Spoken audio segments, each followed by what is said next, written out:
할렐루야, 벌써 또 수요일이네요. 다 평안하신 줄 믿습니다. 우리 먼저 하나님의 말씀 읽겠습니다. 하나님의 말씀은 사도행전 18장 5절 한 절만 읽겠습니다. 18장 5절 18장 5절 한 절만 보겠습니다. 사도행전 18장 5절 시작. 실라와 디모데가 마게도냐로부터 내려오매 바울이 하나님의 말씀에 붙잡혀 유대인에게 예수는 그리스도라 밝히 증언하니. 아멘. 아버지 하나님, 오늘도 수요일날 이른 아침 저희들이 이 하루를 시작하면서 먼저 하나님께 예배드릴 수 있는 이 복된 시간, 복된 자리, 이 귀한 은혜를 허락하여 주심을 감사합니다. 하나서부터 만가지가 다 주의 은혜요 축복이요 주님의 우리를 향한 사랑인 것을 저희들이 한시도 잊지 말고 늘 감사하면서 이 수요일 새벽 시간을 만나게 해 주시옵소서. 오늘도 이 말씀을 성령 하나님께 의탁합니다. 말씀이 성령에 감동된 말씀이 되어 깨닫게 하시고 믿음으로 받아들이게 하시고 그리고 주의 사랑에 감격하고 그런 귀한 축복된 말씀이 되도록 온전히 성령께서 은혜를 베풀어 주시옵소서. 시종을 온전히 우리 주님께만 의탁드리며 예수님의 귀하신 이름으로 감사하며 기도하옵나이다. 아멘. 고린도는 항구 도시입니다. 당시에 로마영이었던 아가야의 수도이기도 한 고린도는 남쪽으로는 겐그레아 항구, 북쪽으로는 레기움 항구가 자리 잡고 있었습니다. 그래서 자연스럽게 무역이 발달되었고, 그래서 돈, 재물, 무역하면 많은 문물이 들어오고 나가고, 그래서 상업이 크게 성행하고 있는 그런 도시라고 할 수가 있습니다. 뿐만 아니라 항구이다 보니까 여러 나라의 다양한 문화도 활발하게 오고 가게 되는 그런 곳이기도 했습니다. 물론 좋은 점도 있지만 반대로 좋지 않은 점도 많이 있습니다. 많은 문화, 많은 사람들, 또 상업이 흥왕하는 곳이다 보니 다른 도시보다 풍족한 도시이고, 또 가족을 떠나서 오랫동안 생활하던 뱃사람들이 잠시 쉬는 곳이 항구이다 보니 자연스럽게 퇴폐, 향락 문화가 발달되어 있는 그런 도시가 고린도였습니다. 뿐만 아니라 또 여러 나라와 지방 사람들이 오고 가다 보니 여러 나라의 우상들이 그냥 모이고 이상한 종교들도 모여들고 영적으로는 아주 혼탁한 도시가 바로 고린도였습니다. 복음을 전하는 사도 바울에게 있어서 이런 고린도 사람들에게 복음을 꼭 전해야겠다는 사명감이 사도 바울에게 불릴 듯 그래서 일어나는 곳이기도 했던 것입니다. 그래서 사도 바울은 사도행전 18장 11절에 보면 바로 옆이죠. 18장 11절에 보면 고린도에서 18개월 동안을 머무르며 복음을 전하게 됩니다. 그것은 영적으로 부패하고 타락한 도시 고린도 사람들에게 사도 바울이 얼마나 예수의 복음을 전하고 싶었는지를 짐작케 하는 대목입니다. 다른 말로 하자면 고린도는 사도 바울이 육신적으로 편하고 좋아서가 아니라 고린도에는 18장 1절서부터 좀 쭉 한번 읽어보세요. 오히려 그를 대적하는 유대인들이 바울을 끈질기게 쫓아다니며 그의 사역을 심하게 방해하던 그런 곳이었지만 그럴수록 바울은 복음의 절대적인 필요성 그리고 교회의 필요성을 사도 바울은 느꼈던 것입니다. 그래서 18개월 동안이나 적지 않은 기간이거든요. 고린도에 머물러 있으면서 복음을 전하게 되고 그렇게 교회를 세우게 되고 사역을 하게 되는 것입니다. 그래서 사도행전을 앞뒤를 자세히 읽어보면 데살로니가로 돌아가기에 앞서 잠깐 고린도에 머무르려고 했던 그 계획을 바꿔서 18개월씩이나 머무르게 되었던 것입니다. 사도행전 18장 9절서부터 11절 내용이 바로 그것입니다. 그래서 훗날에 사도 바울은 그 고린도 교회에 2번의 편지를 보냅니다. 실제는 3번인데 그 중에 하나는 없어지고 고린도 전후서만 성경에 남아있게 되었습니다. 이것도 그가 얼마나 고린도 도시 사람들 그리고 고린도 교회에 애착이 있었는가를 짐작케 하는 대목이라고 할 수 있습니다. 여러분, 저는 개인적으로 교회는 꼭 좀 절실하게 필요한 곳에 세워져야 한다는 그런 소망과 그런 나름대로의 제 개인적인 주관을 가지고 그동안 저는 사역을 해왔다고 생각합니다. 그래서 이 복음회로의 부름을 받은 사명자들은 사역을 하기 전에 이것이 진정으로 복음이 꼭 필요한 것인가? 이것이 교회가 꼭 필요한 것인가? 이것이 정말로 복음을 전하는 목사가 필요한 것인가를 진지하게 기도하면서 살펴보고 그리고 사역지를 정해야 하는 것이 매우 중요하겠다 하는 생각을 저는 늘 하고 있습니다. 물론 교회가 필요하지 않은 곳은 없습니다.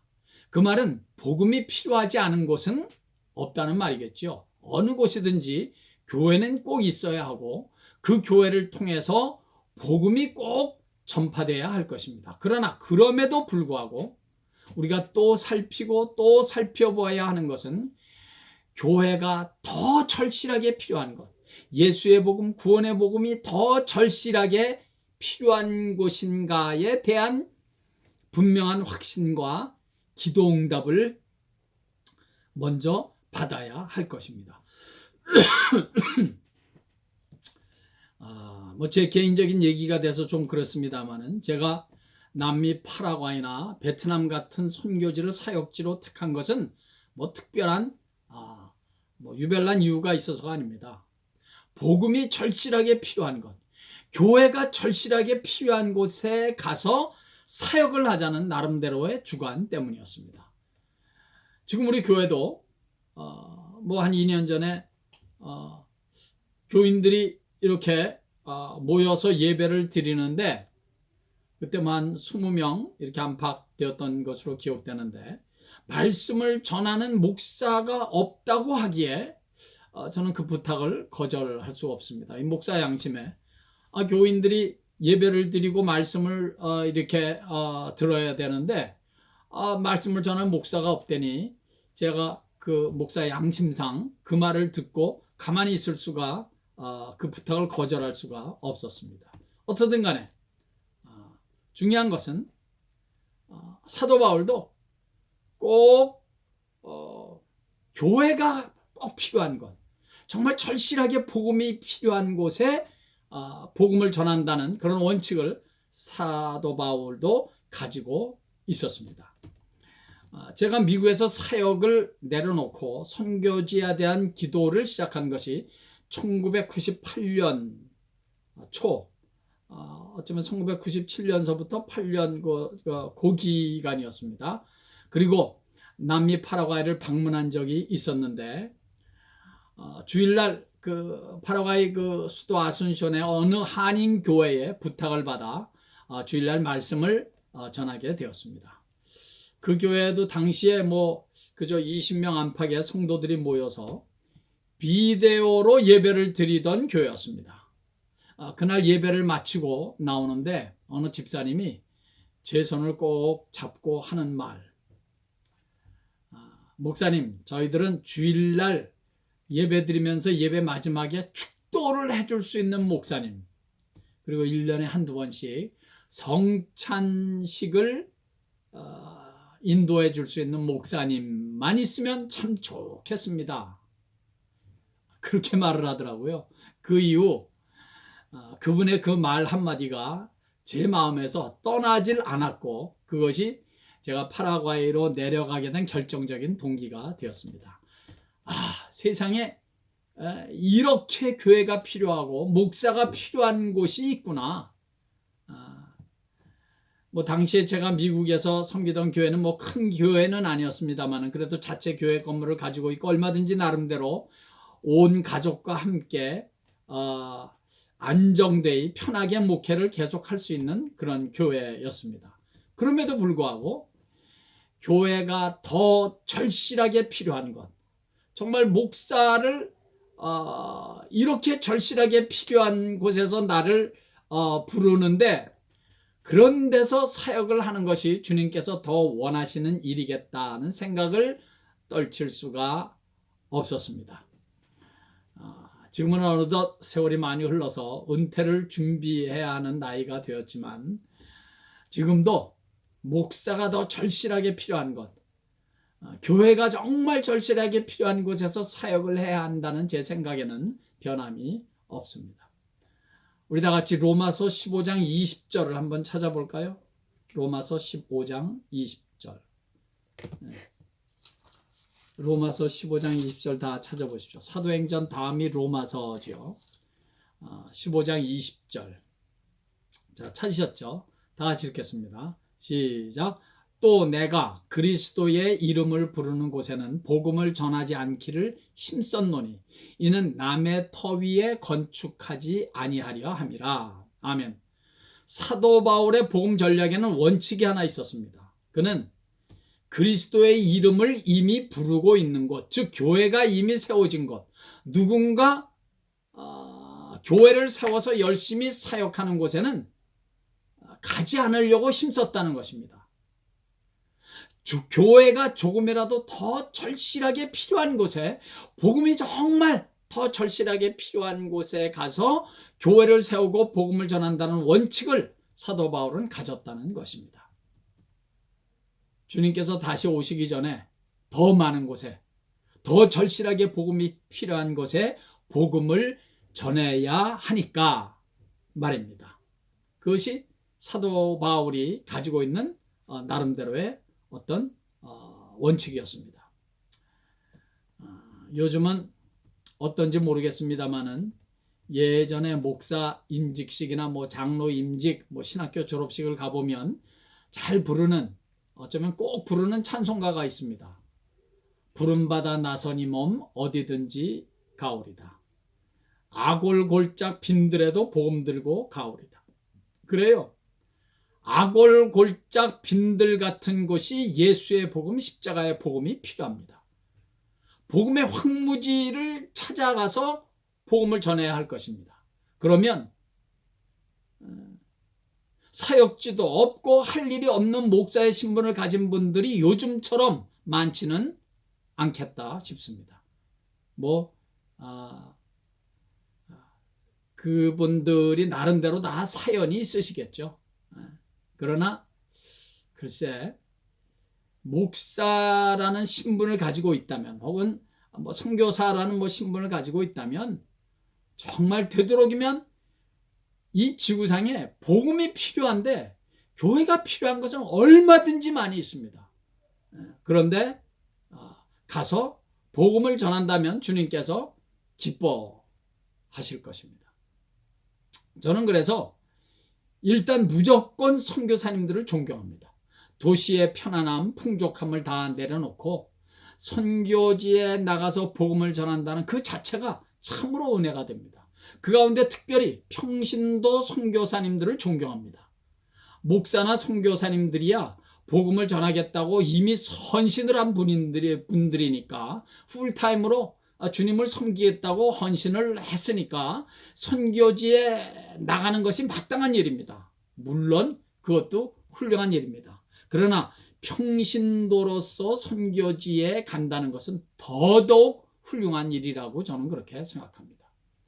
사도행전 18장에서 우리 지난주에도 잠깐 언급했습니다만, 사도 바울이 언급하는 아굴라, 브리스길라 부부 같은 분들은 목사 안수 받은 분들이 아니에요.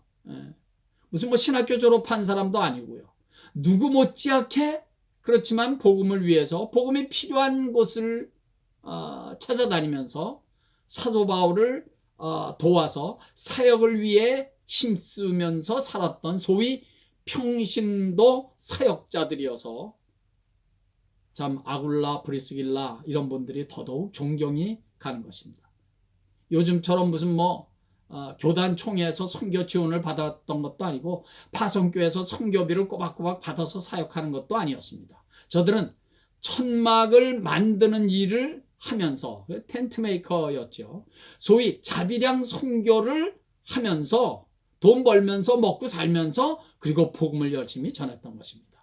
일하면서 복음 전하고, 일하면서 교회를 세우고 교회를 섬기고, 일하면서 사도 바울을 도와 복음 전도 사역에 동참했던 그런 분들, 참으로 존경이 가지 않을 수가 없습니다.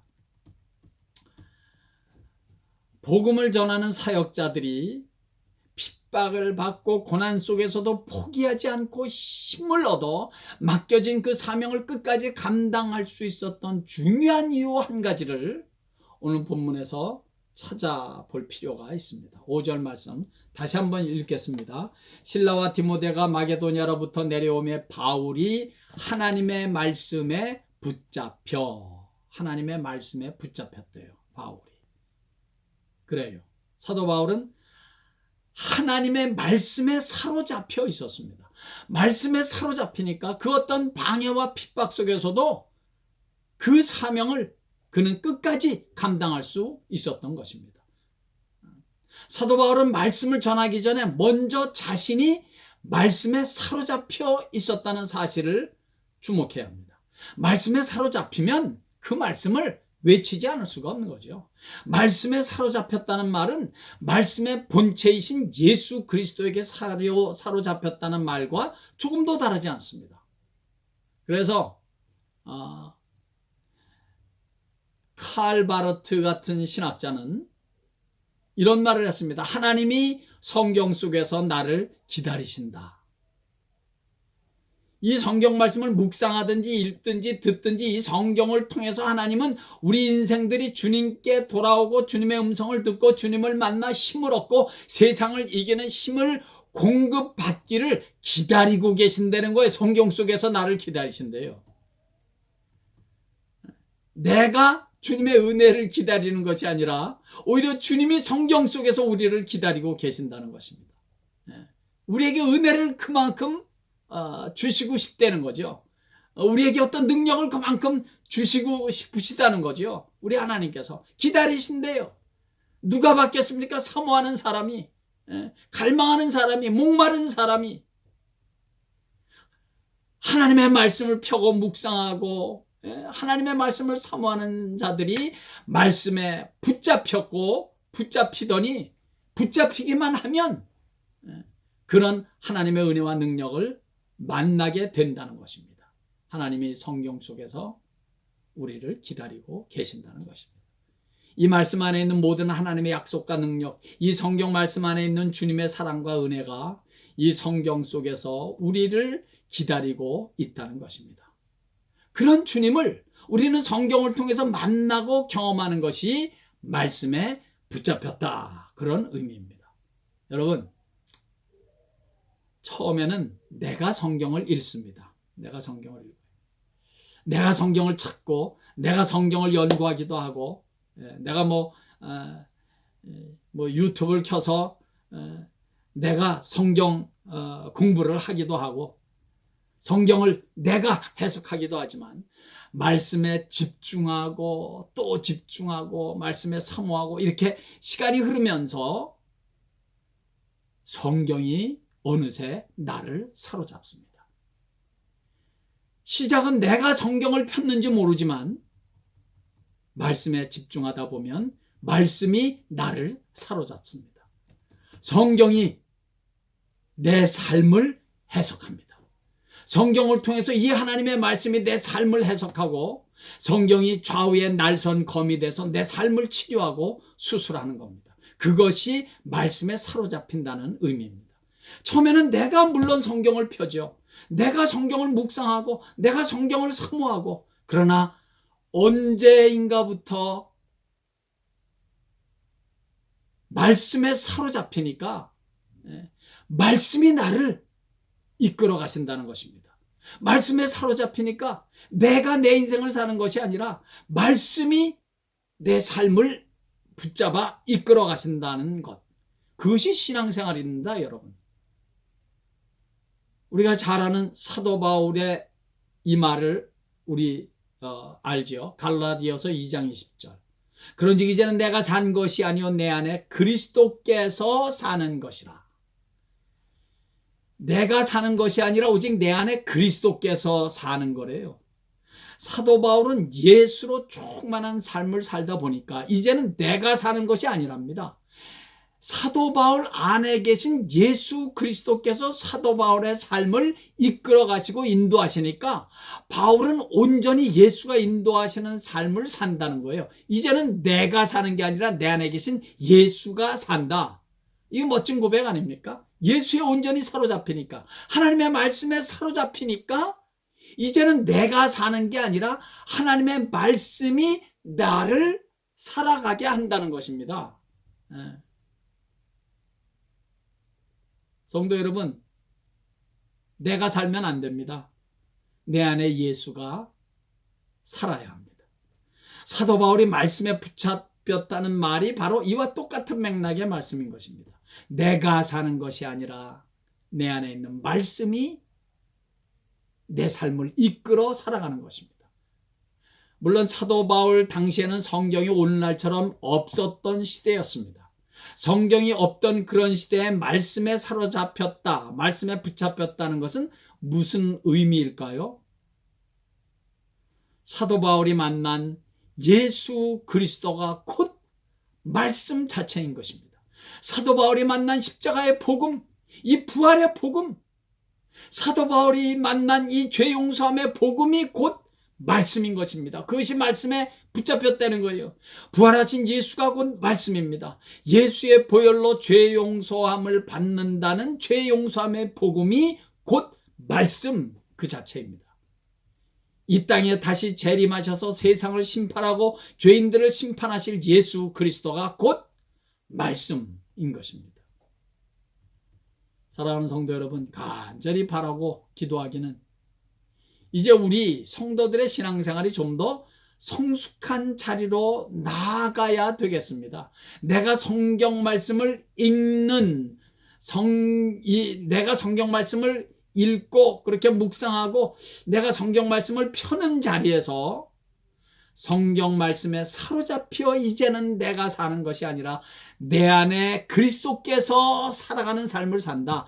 이제는 내가 사는 것이 아니라 내 안에 있는 말씀이 내 삶을 이끌어 가신다. 이런 신앙의 간증, 이런 신앙의 고백, 이런 멋진 신앙 고백과 간증이 있는 성숙한 신앙생활을 남은 평생 우리 모두 할 수 있게 되기를 예수의 이름으로 간절히 축원합니다. 아버지 하나님, 말씀에 붙잡혀서 사도 바울은 그 어마어마한 핍박과 환난 속에서도 끝까지 사명을 감당할 수 있었던 것을 잠깐 생각해 보았습니다. 아버지 하나님, 우리도 말씀에 붙잡히게 해 주시옵소서. 이제는 내가 사는 것이 아니라 내가 읽고 묵상하고 내가 믿고 있는 이 말씀이 내 삶을 이끌어 간다는 이런 성숙한 신앙 고백, 신앙 간증. 그래서 말씀에 붙잡혀 살아가는 삶이 얼마나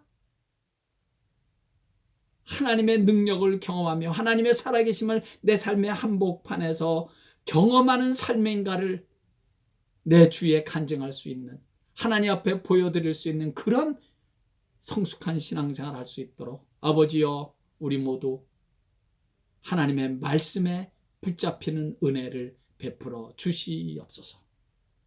오늘 하루도 그렇게 말씀 때문에 기쁘고 감사하고 말씀이 이끌어가는 복된 삶을 살아가는 이 한 주간 되게 해 주시옵소서. 예수님의 귀하신 이름으로 축복하고 기도하옵나이다. 아멘. 다시 한번 기도를 부탁드립니다. 이수 목사님의 사모님이